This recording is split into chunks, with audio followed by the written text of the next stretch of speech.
Hey everyone, it's Catherine here, and this is actually going to be a video for one person, but I decided to just kind of go a bit more in depth and put this on YouTube for everyone. So, the question that person was asking was, what do you do with the backing cards that come in your kits? This is the 2016 and the 2017 September Mummy Lay box kind of all together. It's what I had left over from last year and then this year. So I did grab some extra bits and pieces from other kits that I have used so I can kind of give visuals. And one of the things that I like to do is, well, let's first talk about what a backing card is.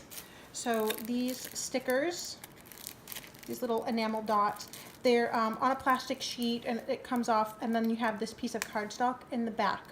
That is the backing card. Lay's backing cards used to be plain, and then they became printed, and then for a little tiny bit they were kind of plain again, and now they're back to being printed. And this was in the most recent box, and I think it's probably the nicest one she's ever done.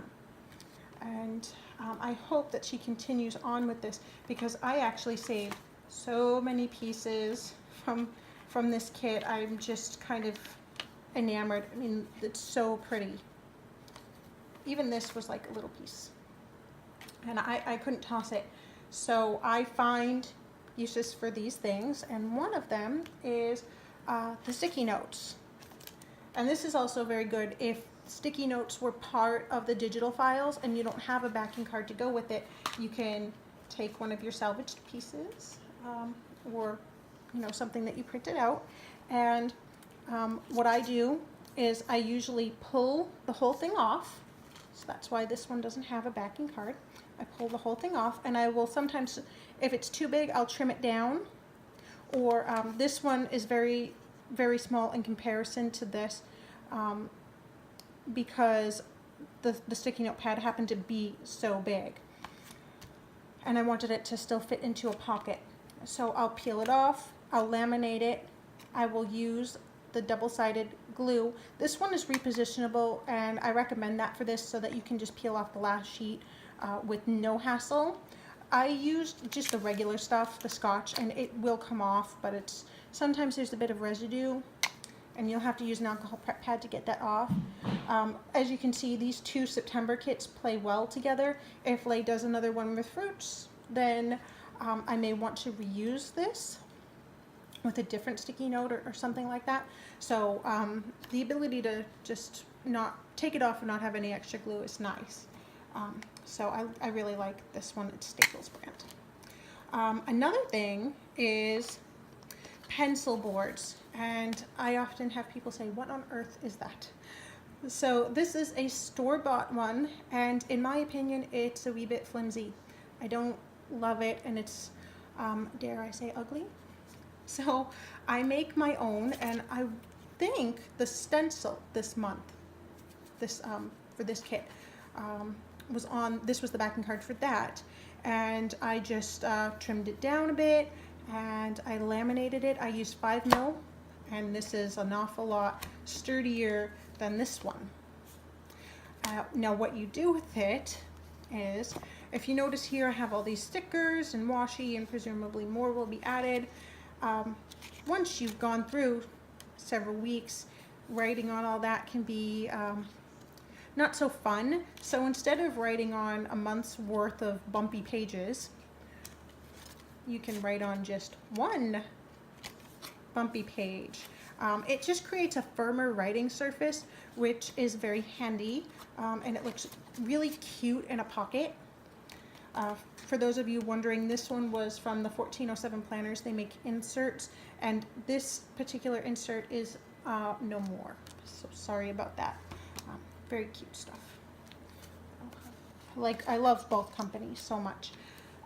So this is just another one that, when I get them, I have a tendency to trim them down right away so that they'll fit in my boxes. This is a 5x7, and most things will fit in this, but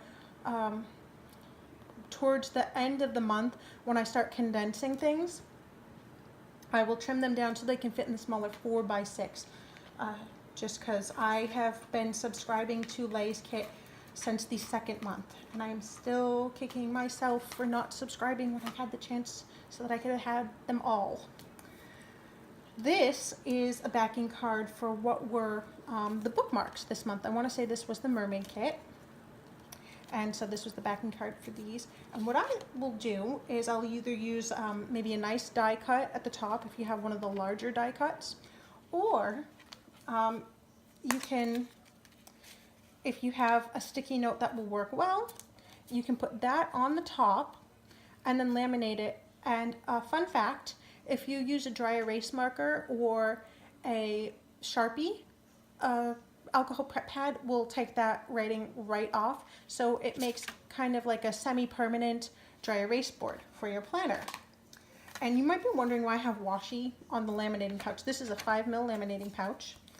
And I put it on the outside so I could take it back off. But I have seen people punch through these.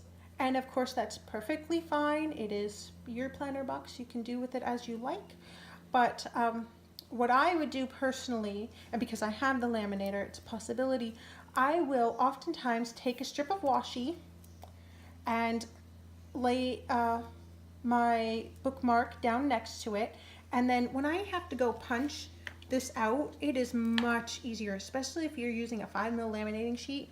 It is much easier to punch through that washi than it is to punch through the cardstock, and you're also preserving the bookmark. And if you want to in the future, you can just cut right down the line to get rid of the washi. But yeah, it's just a way to add a little more color and pattern to your spreads, save wear and tear on your hole punch, and not punch directly through, eating into the pretty design.